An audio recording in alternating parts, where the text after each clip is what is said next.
Hello, in this video I would like to show you how to replace swap out a LCD screen from the old Adam Bradley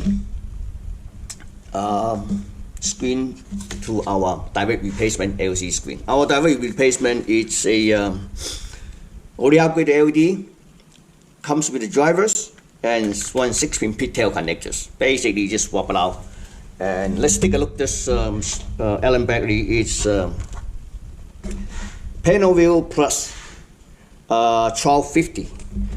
They also have a display part number here, which is start with 2711P-RDB12C.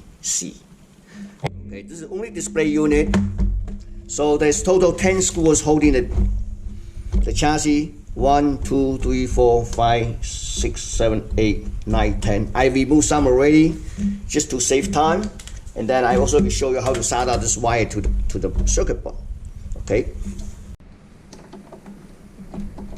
Okay, all screws out. Let me set it aside. Take a look.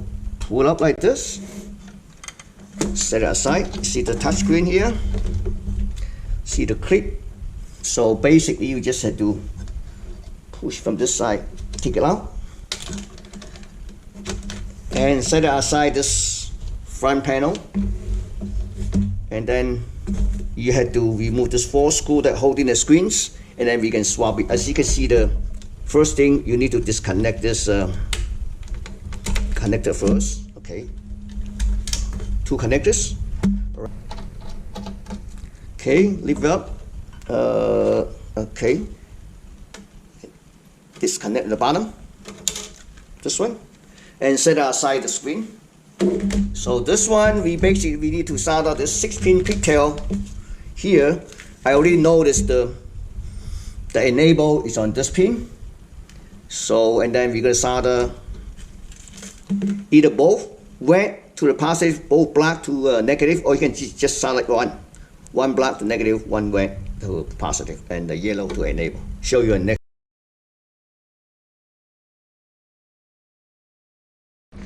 Okay, just finished the soldering. Red to the positive can capacitor, black to the negative, and yellow to C1H, which is enable. This is the screen here. We're gonna mount it. This is connector cable to here, this side. So best way to mount the inverter, I recently find out that if you don't get this driver too close to this coil, sometimes we generate interference. So here, I think, let me see the cables here. Let me see, I'm gonna put it like this side. So I would think it mount here, not close to here, okay? Okay, so let me see the screw, everything here. Yeah, that's good. So we can mount right there, just here. This one connect it first. And then you're gonna clean it out a little bit. And then just mount like this. That's perfect. So again, don't get too close to here, because especially this coil, sometimes we generate some interference signal here. So next thing, we're gonna put the screen back, put everything back, we can test it. I just add a piece of tape, we just mount the inverters here. So next thing, we're gonna connect this cable, just like this. And then connect a LED strip connector to here. And then I'm gonna mount it. Okay. Put all the screw back, put the front panel back, and then we're gonna connect to this computer module to test it fire up. Okay. So I put all the screw back, and then I also use one of my test module, which is a computer module, to connect to it. So all we need to do is just connect 24 volts here.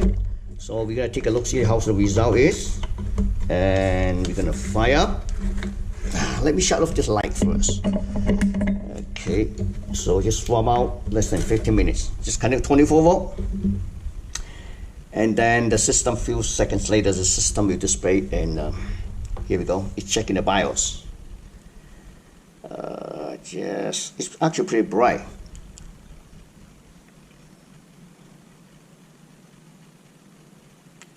Few seconds later, yeah, it will ask me to do the calibration for the touch panel. because we just install new screen. Okay, and just keep putting.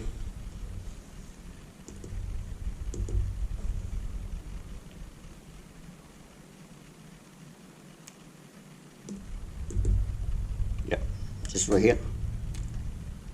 Yeah, checking the system, and probably takes a few minutes. Thank you for watching.